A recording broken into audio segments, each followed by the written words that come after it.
Hello, daydreamers. My name is Hamza. And I'm Chandler. Welcome back to Daydreaming Duality. What are we talking about this evening, Hamza? Well, it's been quite a while since we've been last online or have posted an episode. So I thought, people might have thought we were dead, we died. But why not start off strong after a long hiatus and talk about death itself? Because Well, I think at this there's point we might have a bit of experience on this front. that's beautiful. I love that. Unfortunately, the word death actually ties in surprisingly well here. We've talked about all sorts of stuff on Daydreaming Duality. We've talked about technology. We've talked about philosophy. We've even touched on various aspects of different cultural approaches to art and to astrology. We didn't spend much time on tarot, I don't think, but the card death in tarot is often interpreted as well as a new beginning. So I can't think of a more fitting thing to discuss in our return to Daydreaming Duality than death. Oh yeah, that's a good one. Uh, Also, tarot is quite interesting. It's the meanings are never what you expect them to be, and they're Well, often no, for and the half of it's positive. reading, right? Right, right. Uh, but yeah, what is death? How is death? Why does death happen? Right. Why Uh, does death happen? these are, and death is just one of those topics that's been discussed since I think mankind ever thought about being just alive. Because the mere concept of living implies that there is a death, right? And that's just more fundamental than I would say than even thermodynamics is the concept of death itself, the ending of something, or in this case, the ending of everything, right? Yeah, So, well, it tries to be. You're kind of reading on the bookend, right? You've got beginning to end. So if you've got life and death, you have birth and death. Really, is the nice pair there. But right. when we start beating our heads against the definition of life and death, we start to try to define life and we end up in biology. And as we get trapped in biology, we start trying to formulate what life is and we start trying to figure out, well, if this is life, what is death? And then we ask ourselves really ridiculous questions like, is there such a thing as um, bioindefinite mortality or biological immortality? Is it possible to live without dying? Entropy says no. Entropy says we all die, unfortunately. Sorry, everyone. But we Mm-hmm. can we can stretch that out for a dang long time. We could, and you know what? Speaking of biology, I remember back in school. I'm guessing it was middle school when I asked this question to a teacher. We were going over what is life, what is non-biological, and of course, as always, viruses came up, right? And Of I course. remember asking, like, hey, if we're alive, and obviously a rock is not alive, how can we say a virus is not alive, right? It does the same things life does. It replicates itself. Uh, it exists. It can technically die if it breaks down, right? And the answer was always unfulfilling whenever the reply came back. Like, it's always about, oh, it can't be alive because it has no means of reproduction on its own. And that's I always found that silly to put it into that weird bracket where, oh no, it's not alive, therefore it can't really I know. die, We, but it we does spend die. so much time on it too, don't we? We spend so much time on what are relationships between things? What's symbiosis? The difference between mutualism and parasitism. So if something uses other organisms to reproduce, that's parasitism. Right. But for that to But make sense, it can only occur between organisms, and organisms must be alive. Is right. there an organism which isn't? So I have trouble with that. I think viruses live in that really cruel gray area. It's a great conversation to be had. Are viruses alive? See, And uh, why would they say no? I'm of the opinion, I believe Pluto is still a planet, and I believe that viruses are alive. Calling them Fantastic hero to us non-living. all. Sorry. I was saying you're a fantastic hero to us all. Right, right. I know. But yeah. So going back to viruses, well, I firmly think that they're alive. Of course, they're parasitic in nature. They're not parasites per se, because we do have specific definitions for what constitutes a parasite. But the behavior itself is obviously parasitic. right? Hmm. And it, like all things or all organic things, I'm not gonna use the word living because then it throws weird definitions out. But all organic things, even viruses included, eventually do die. Cells break down, this or they self-destruct, or they get attacked and they're forever lost and destroyed, right? Hmm. And it's kind of interesting. I think humanity kind of, what happens at the small biological scales kind of plays out on the larger scales as well. The only difference being is that there's a lot more emotions involved, and that's really kind of where my thoughts went when thinking about this episode. Like we we came from nothing, and the idea of going back to nothing is of course haunting. The idea of passing away to cease existence is kind of what my mind's been trying to rack on today. It's like, okay, so where does it all end up? And again, and I'm pretty sure I've discussed this in other episodes as well. It's the idea that if we cease to exist altogether, then did the universe ever exist? If there's no one to observe it, kind of scenario, right? So that's my take on the more philosophical side of life and how it kind of mimics what happens at the down small biological scale. It's an interesting question. Well, I think about that a little bit. I haven't given it much thought. I'll be honest. The tree analogy, right? If the tree falls in the forest, does it make a sound? Well, did the universe exist at all if there were no observers? Um, to some extent, I think that's actually a question that could be phrased in a more quantum mechanical sense, because so many of the things like wave collapse are caused by the observer effect, right? Um, I don't Right. know that I know enough about quantum mechanics to speak competently on this, so please forgive me. I haven't brushed up on this in years. But that is kind of something to think about. If there are no active observers within the universe or anyone to observe its state, what does that mean for the state of the universe? Does it re-enter superposition when there's nothing to observe which state it's in? Right. And if it does collapse, if no one's there, what is it collapsing towards? Right?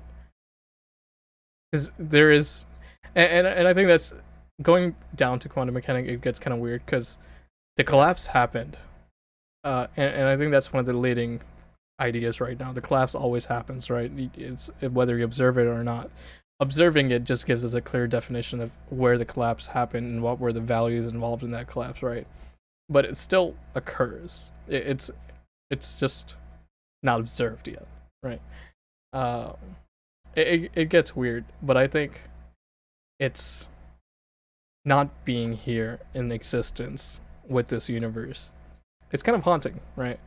And so we kind of start leaning towards different ideologies about what happens once we die, and that's when culture and religion start to crop up. And funny enough, that's one of the oldest things humanity have ever invented: culture and religion. And Hard thing for the us not to have, social as we are. yes, it's quite difficult, and people don't survive long without human interaction. Even animals. I don't know if you're familiar with the experiment. I'm forgetting the name of it, but essentially, a baby monkey was given a robot mother and to feed the baby monkey. It did not do so well as other baby monkeys that had an actual mother. Even though the baby monkey with the robot mother had all its needs met, it still decayed in its existence. So yeah, definitely social creatures all around. I wonder why that is. I mean, to some extent, like it's explained by the evolutionary pressures of cooperation versus independent action. And there are certainly creatures out in the world that do really, really well in solitude, or at least do significantly better than others do in solitude. But there is this tendency, particularly along our branch of evolution, that we need that. We need because it's fundamental to how our species is optimized to interact with the world. And you We know what? delegate tasks, we delegate ideas, we spread conversations not only to one another, but between societies. We implant them in time, carve them into stone, leave them on the internet for other people to find 100 years after we're dead. almost like a memorial to our existence. And the question at the time of writing is, was that a mistake? We'll find out. Well, we won't. Maybe we might not learn whether or not it's a mistake until we're long gone. Um, but what will that be like? See, and that kind of brings us around to another topic around death, and that is, a person has two deaths. One is the biological death when you've left, and the second death is when the last person remembers you for the last time. Right. It's a cruel death. I think that's my least favorite one, the second one. Right. And I was listening to another show, and they were going over death, and the idea cropped up that we don't like to face death because it implies that we're not unique or special in the story that we exist within, right? That at the end of the day will also fade away, like all the other nameless people that have faded away over the centuries and millennia. And so we don't like to ponder on death because it signifies that we're not special. And that kind of resonated with me, right? It's like, yeah, no one wants to sit there and think about, oh, this is death, right? Or death's coming for me. Just because it's such an unpleasant thing to think about. And, regardless of religious beliefs and ideologies people may hold, I think there's always a concern when faced with such a outcome to whether or not is there truly anything afterwards, or is it all just lost immediately as the brain shuts down.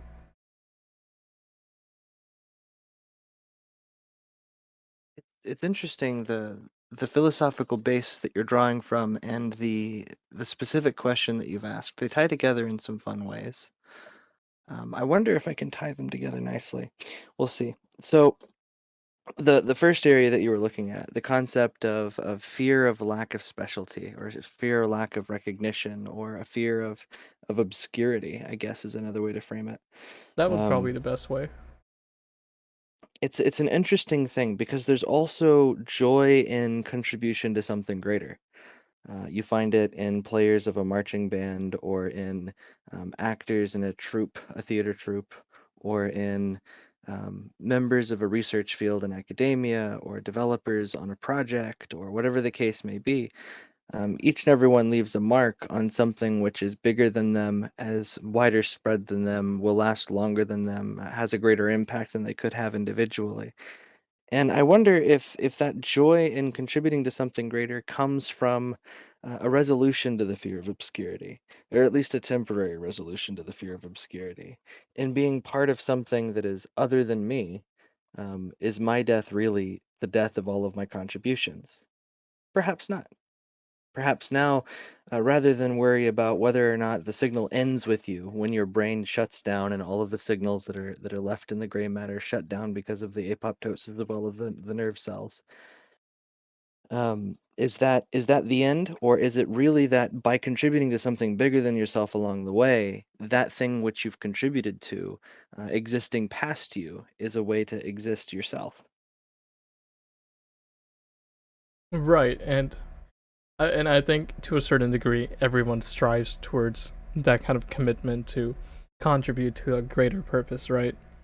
And this sounds like something I would say at the end of the episode, but I'll just throw it out right now. It's like, the best way to be memorialized, to stand out from the crowd and to persist after you're long gone, is to simply contribute to something greater, right? And even though Exactly. your even though your name might not pop up ever again, or your identity might never be known, uh, they'll still point to that little tiny drawing you might have made at the corner of the street and be like, "Hey, some guy in 2000s made that," and there you still exist through your actions, and I think that's something beautiful about persisting even after death, right? Goodness knows that if they can't identify the creator, you've just become even more alive than you could have been in life, right? By becoming one of the great mystery memes of the next generation. We found this drawing in like 17 places. It looks like it was done by the same artist. It's clearly engraved rather harshly, so someone must have done it. But it was out of frame of every video camera in the area, so we can't cleanly identify when they were done. But they were done by one person. Who could the mystery person be? Why did they leave those drawings? These questions will haunt the minds of the youth for as long as the conspiracy theory lives. And I think conspiracy theories have a habit of living much, much longer than people. I'll look at Pythagoras for that, but I've told that story before. And I was actually reading up on other things like civilizations that have existed long gone. And one of the things I've stumbled upon is Göbekli Tepe in Turkey, which is a Neolithic site, and it existed about approximately 10,000 BCE. And it kind of raises questions.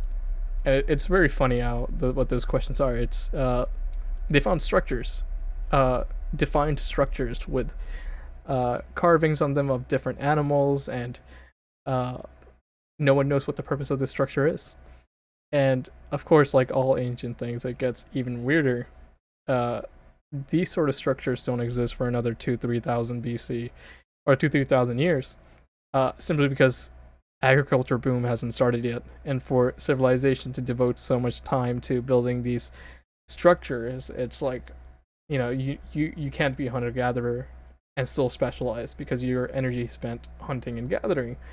And so that's that kind of struck a chord with me. It's like who were these people that lived long ago, and maybe we don't know their names or their identities or uh, where they went, but we do know that they built something, and and in a way, those early architects, continue to exist for as long as our history keeps getting being written, which is really fun, right? Oh, absolutely. And I Googled immediately when you started talking about the civilization, who they were. There's another through thread. They used a lot of very specific math here. You were talking about the fact that people don't tend to specialize because they get trapped in expending all of their energy in hunting and in gathering, and so they don't have time to sit down and start doing things like math. But these people not only had time to do things like math, but they had time to get that math to a level where they could engineer structure, which almost requires that agriculture had to have taken place in the surrounding area to some extent. I wonder what evidence you'd have to leave to show that agriculture took place. Uh, yeah, and Is it still being uncovered, or have they managed to collect all of it? I'm very interested in this now.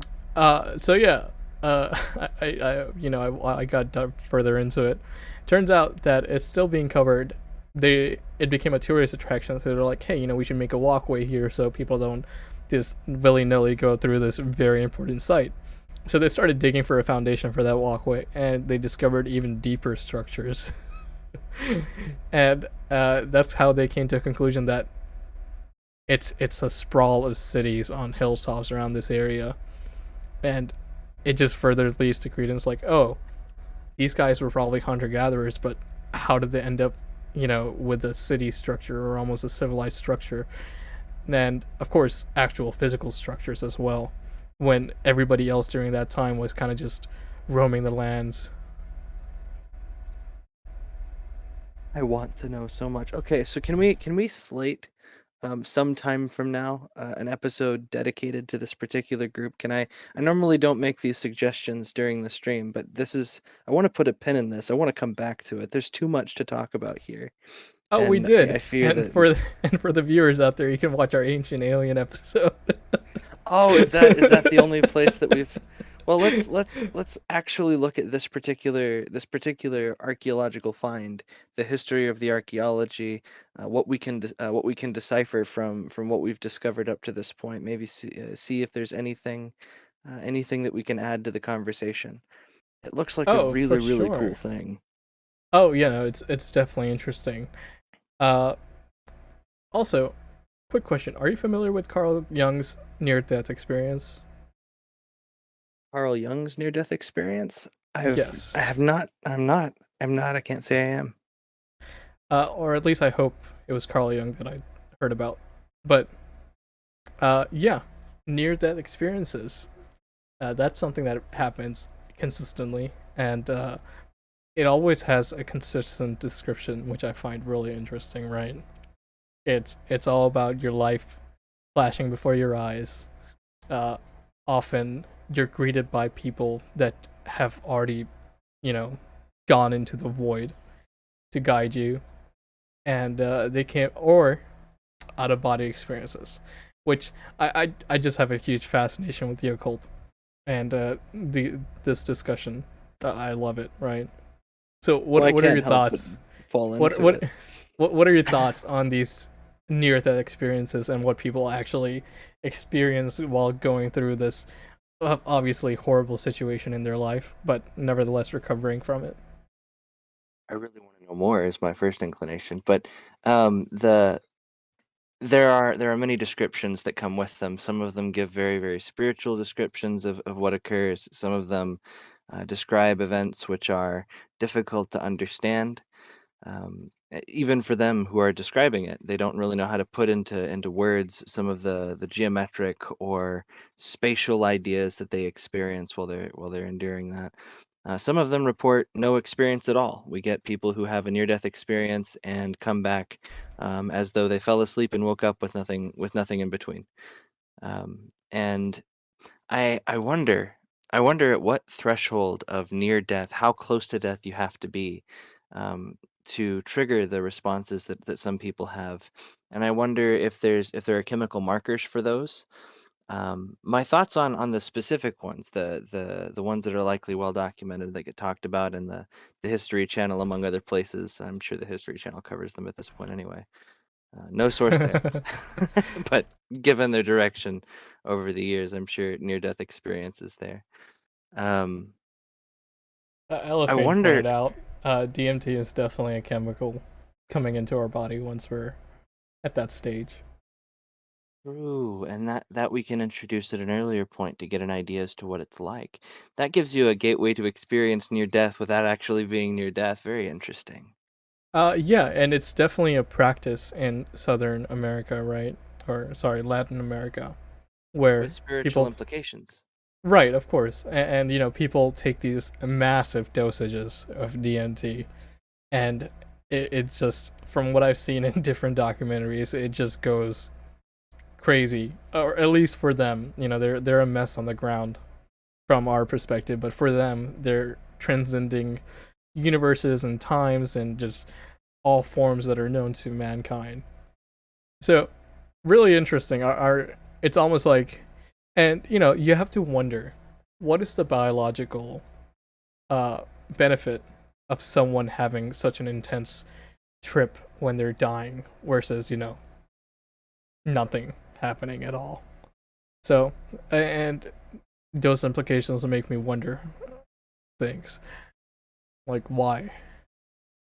Well, why is it that rabbits have a quick death when they are scared sufficiently? You could argue that this, in some way, makes them less likely to resist destruction or to suffer through their destruction by the hands of the predator that was nearby that managed to give them such a scare. What is the evolutionary advantage of that? Well, if you think about a social structure, if there are 20 of you, and my goal is to eat at least one of you, and I approach and one of you dies and 19 escape, near instantaneous low calorie meal that I just got as the predator also secured the life of 19 others. So, from that perspective, you could start to see kind of a picture for it. If you are a thinking being who would resist death, then having biological infrastructure that makes you more accepting of it would potentially give you the capacity to be the tossed off tail of the lizard of your tribe. Right. That's That makes that's sense. one angle. I'm sure there are many other angles to take, but it was the first one that came to mind. It's I also have an interesting perspective on life in general, and the way I view life is that life is nothing more than life flashing before the eyes of a dying man. And Ooh. it's a little morbid, admittedly. It's like, then, you start wondering, like, do I have a choice in what I'm doing if all I'm doing is just reliving a memory as someone who's dying, right?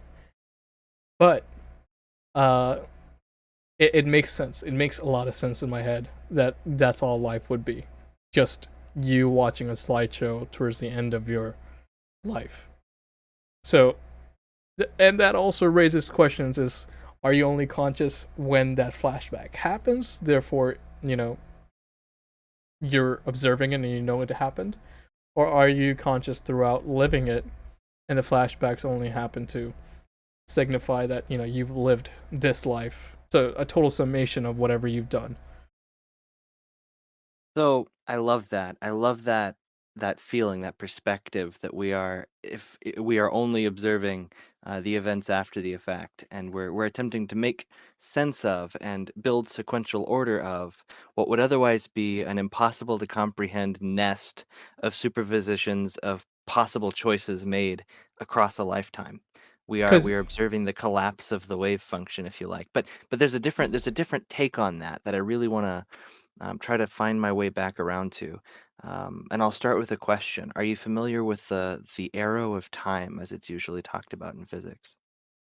yes, and Are are some you familiar things. with the fact that it may not be? Right, it's like if for those who are familiar with 2D kinematics, let's say you throw a ball on a hyperbolic trajectory and it flies off, loses speed as it gains altitude, uh, and then slowly as it starts to fall back down, it gains speed again, and then lands. Now, ignoring the end result and the starting result, just that hyperbolic trajectory itself, if you were to flip it in time, you would have no clue whether the ball was launched or is the part where it's landing. So essentially, physics works both backwards and forwards exactly the same. Entropy is supposed to be the big thing to stop this, right? It's supposed to be the thing that instills our arrow of time. But even when we go to examine entropy, what we're doing is we're looking at multiple interpretations of energy. Entropy concerns heat. What is heat? It's kinetic energy. What is kinetic energy? It's particles behaving in accordance with some sense of kinematics, right? As a result, even entropy um, yields possible paths which lead to results that seem very unlikely. That is entropy going in the other direction.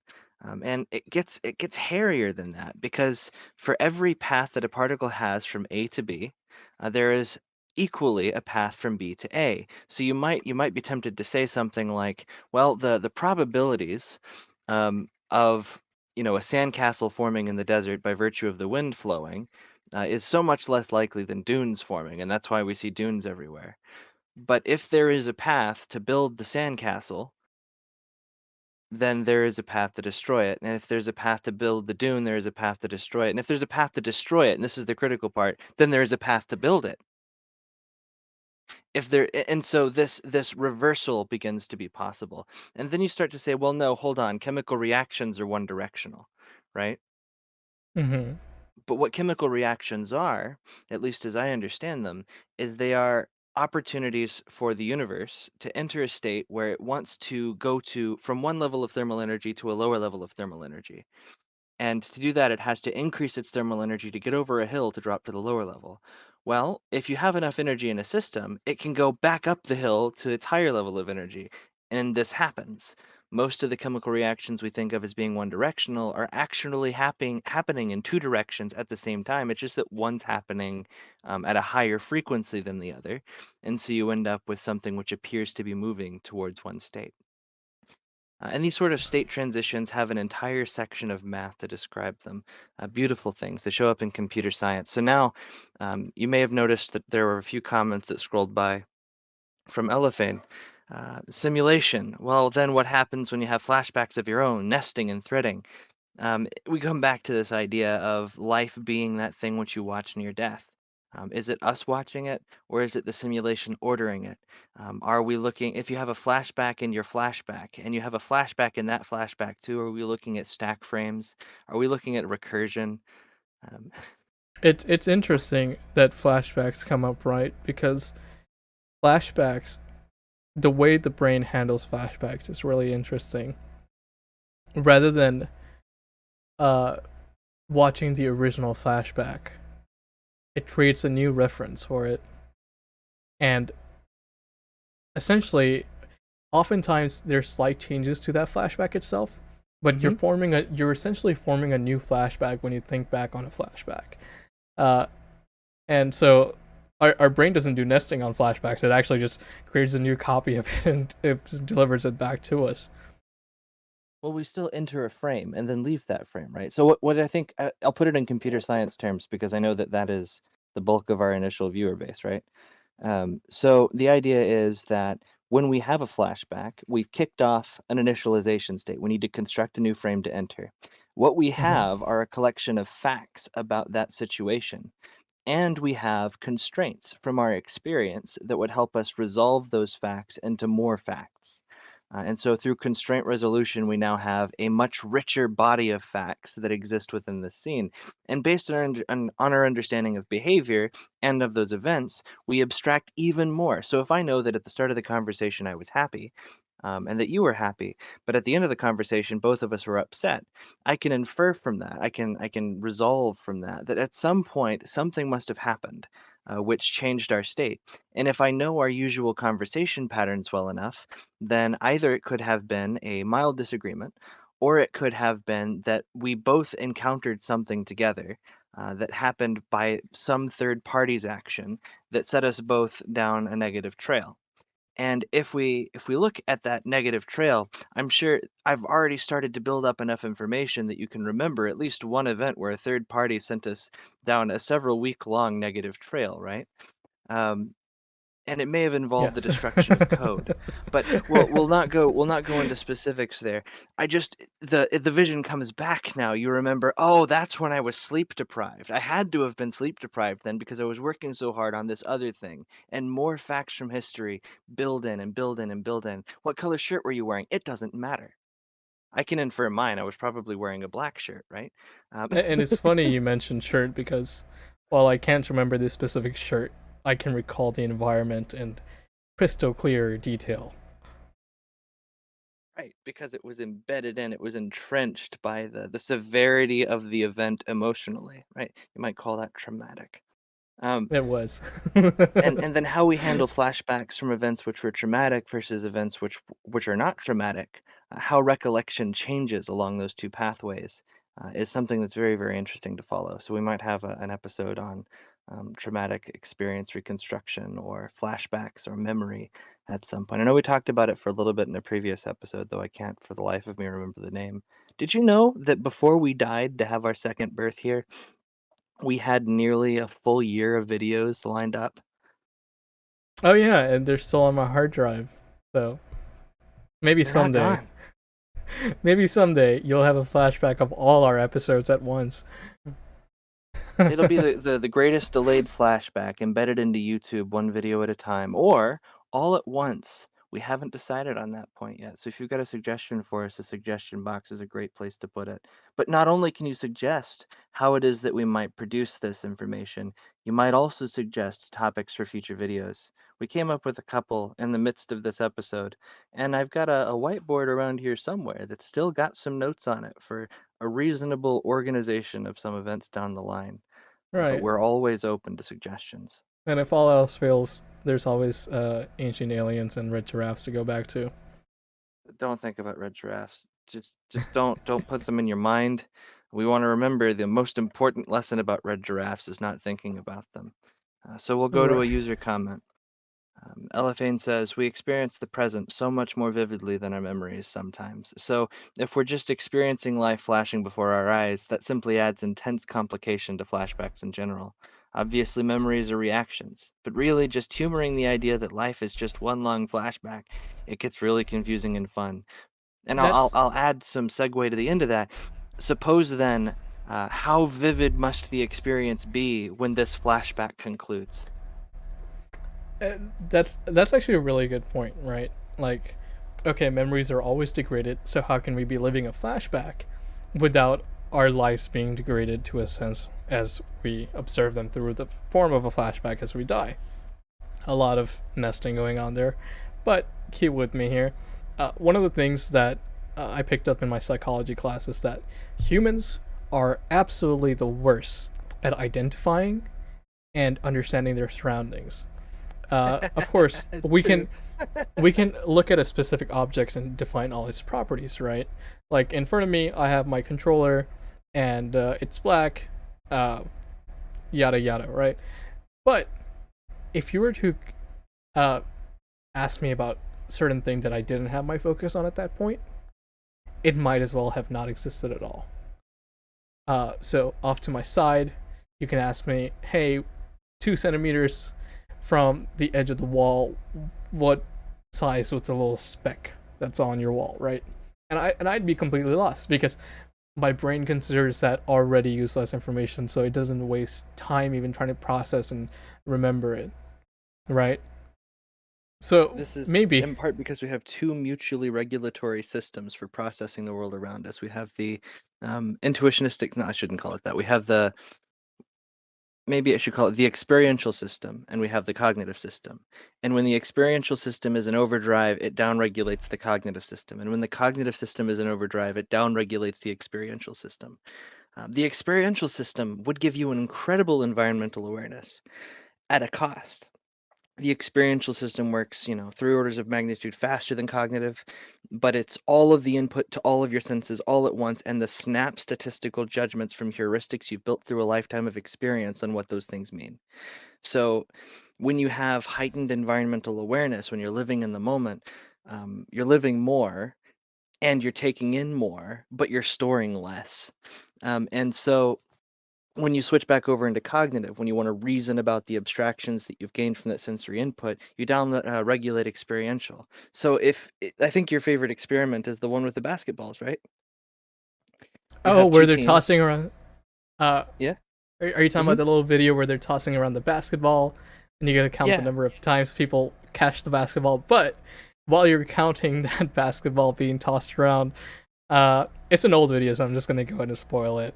There's a giant gorilla costume person just walking through the middle of the crowd, and you can rewind and watch it again, and you will see that gorilla. But while you're focused on just counting the times the amount of ball was tossed around, you miss it completely.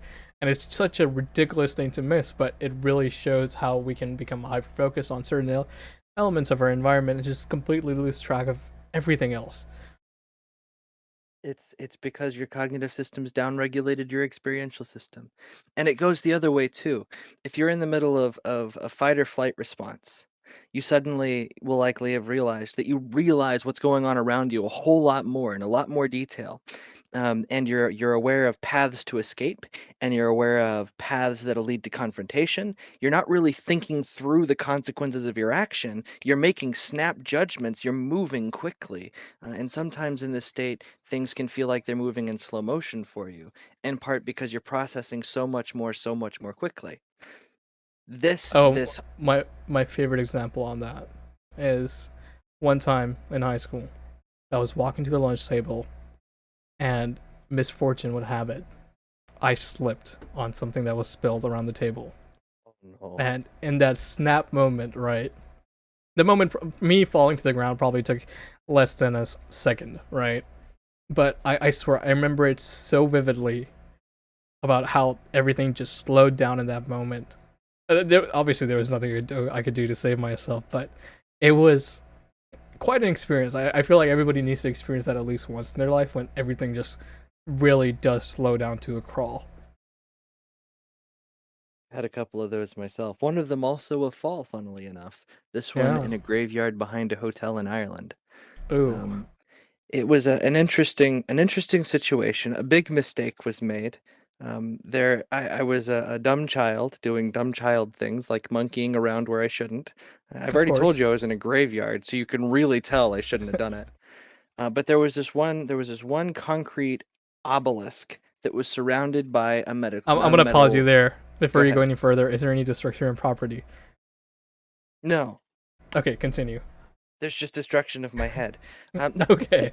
So, um, so I climbed into this grate, which I shouldn't have done, so that I Mm-hmm. could get a better look at the carvings on the obelisk because I wanted to read it. Of course. And when I was done with that, I thought, well, I'd better hurry and catch back up to the group that I was with. and I leapt from the obelisk, thinking I'll get quickly back to the path, forgetting that there is a metal crossbar that binds all of the vertical bars. So everything slowed down. And as everything was slowing down so that I might have a slim chance of responding to my stimuli, my head contacts the crossbar and things stay slow because my brain is rapid firing, searching every part of the situation for any way out of the next bit of damage I'm going to get because there's concrete below and my feet are not below anymore. Right. And so it completely failed. I hit the ground. It was a lot of pain. The next one, though, was in a car. And since I know you love to drive fast, you'll really appreciate this one. Imagine a highway. It's a Hmm. long highway with a lot of trees on both sides. The left side of the road actually falls off a good 100 feet down. The right side of the road has a shoulder on it, but there's a bunch of trees over there. There's basically no shoulder to speak of on either side of the road. It's a turn to the right, about 90 degrees, and then a good 100 feet up, there's another turn to the left, about 90 degrees. And so you understand this S pattern in the road. Well, Hmm. I'm driving the family car back from a family holiday across the state, and as I'm passing through this particular turn, I notice a semi truck, and then as I'm coming around the second turn, I notice a second semi truck, and it's in my lane, and the whole world went to a crawl. In that moment, I was not making choices, I was watching the consequences of my choices play out. Choices that I don't realize that I'd made. But this is what happens, right? When you're in that moment, your body's just moving. It's moving according to heuristics. And so the car came off the road. It balanced precariously on the right shoulder. It passed the 18-wheeler and it came back onto the road. No one was harmed. Thankfully, or we wouldn't be having this podcast. Or we wouldn't be having this podcast because I'd be a decoration on a tree somewhere. At least I would have been for a while. This was many, many years ago, so chances are I'd already have been recycled into the environment by our friendly So neighborhood ecosystem. so far we've talked about all these scenarios where life comes to a crawl, your perception comes to a crawl, and obviously you're going through all these thoughts. So isn't the ultimate crawl death itself? Gotta be. That's why we always talk about the life flashing before the eyes there. You have enough time, enough cognitive time to replay your entire existence to stave off the inevitability of death. And that's the beauty of it. It doesn't have to be in complete picture perfect detail. You could literally, and I think our memory works in a similar manner, right? We don't think of the specific scenario, and even when we do, we're not really thinking of the scenario itself as it existed, but rather the concept of it. So our life flashing before our eyes could be something as simple as just the concept of life itself, as we imagine we lived it. Could be. It could be the collapse of all of the possibilities to better understand how it is we got in this position and how we might have avoided it. All too late to actually avoid the thing outright. God, that is dark. Or Uh, it could be, as Elephane describes here, flailing like a pool noodle until you hit the ground. Um, uh, but yeah, and death extends. We've talked about a lot of human mortality and death so far, but death extends to everything in the universe. Whether it's not strictly biological death, but it is definitely a loss of energy as the system progresses, or not even loss, it's the dissipation of energy across an infinite space. So, and what I mean by that is that eventually the world will dry up because our sun will continue to grow old, and as it grows old, it will expand into a red giant. And as it expands, or it dries out, it probably is gonna get swallowed up as well, and then it's gonna get to a point where our sun is infusing iron in its core, which is really bad for the health of any sun or star. And as that happens, it will go into a supernova.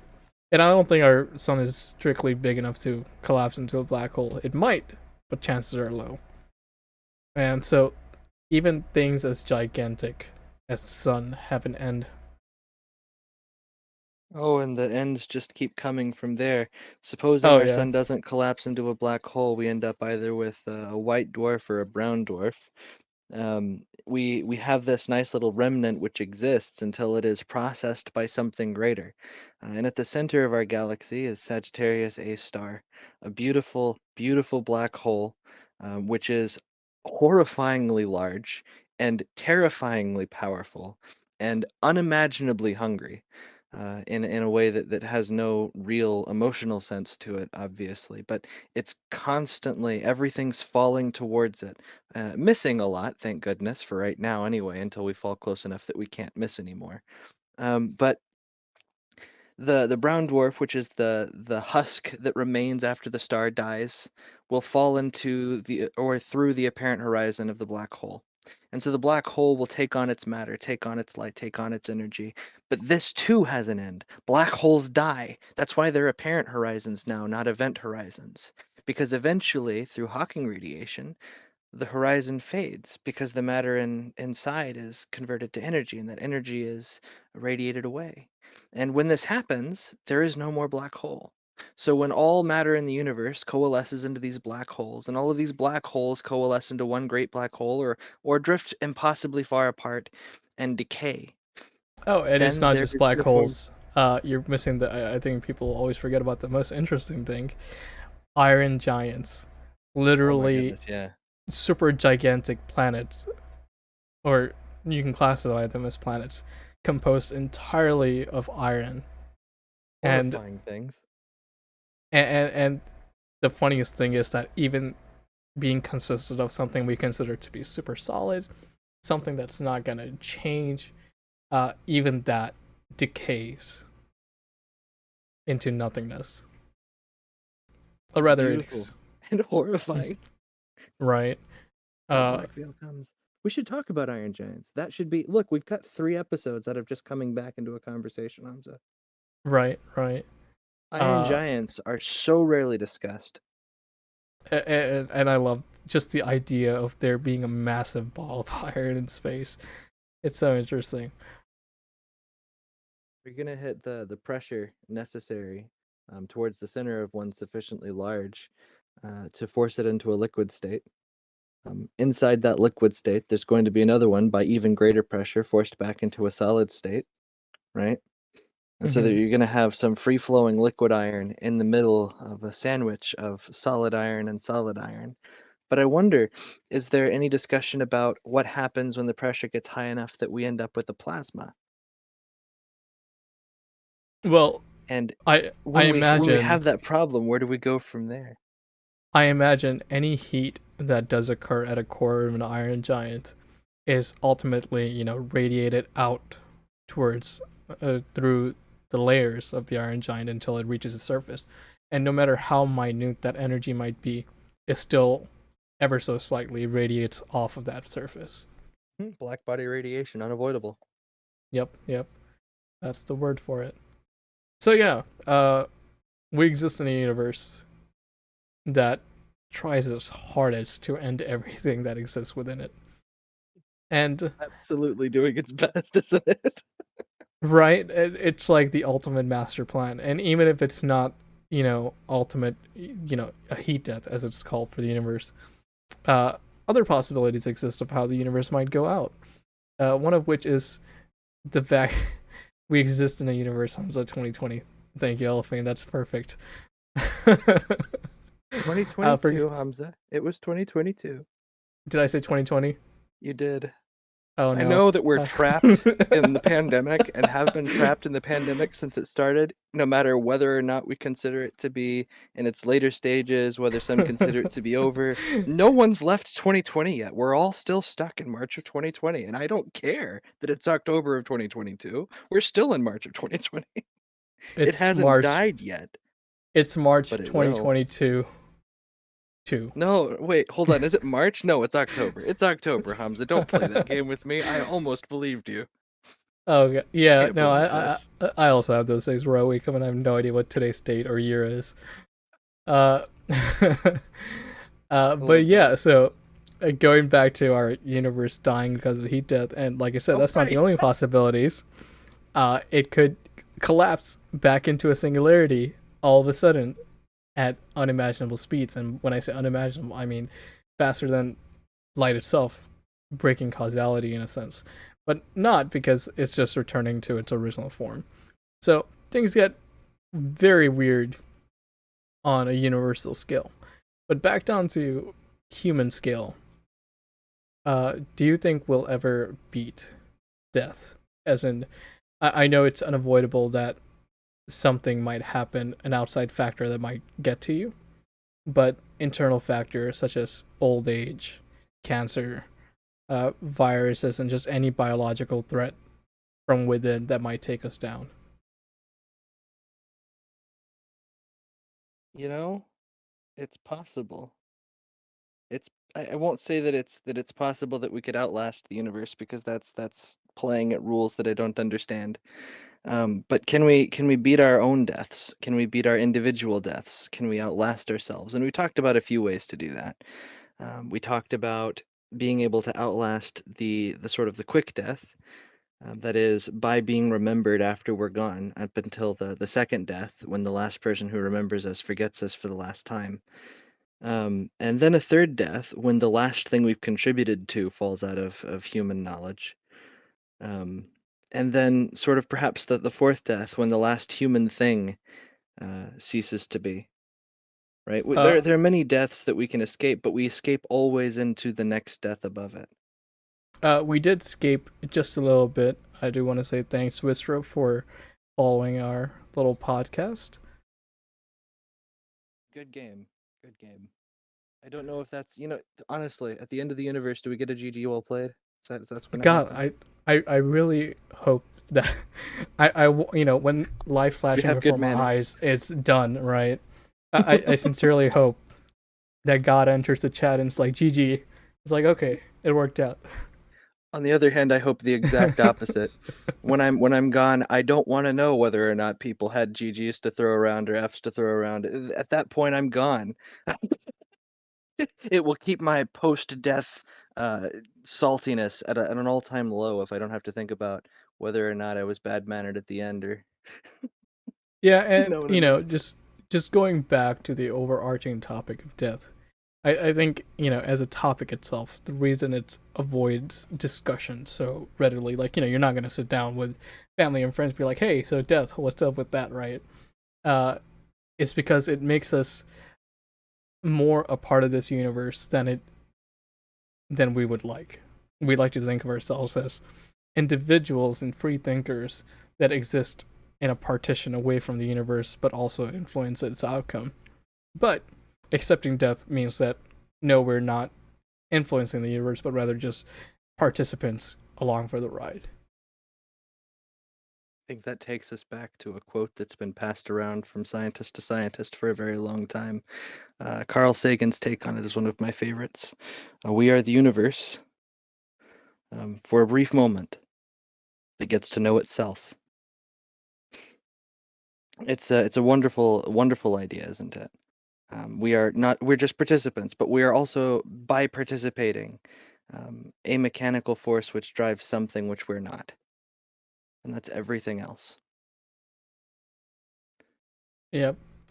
And Well, I'll with try. I'll that, try not to talk about Go because I'll go there next. But we're reaching a point now. So how do we survive the death of the episode, Hamza? well, we survived the death of the episode by reminding people that, hey, even though we do take long hiatus, we always do come back. Uh, and we'll continue to keep coming back for as long as we have the energies and the faculties to make these episodes. And yeah, follow us on various platforms. You can follow us on Twitch, where we originally started streaming.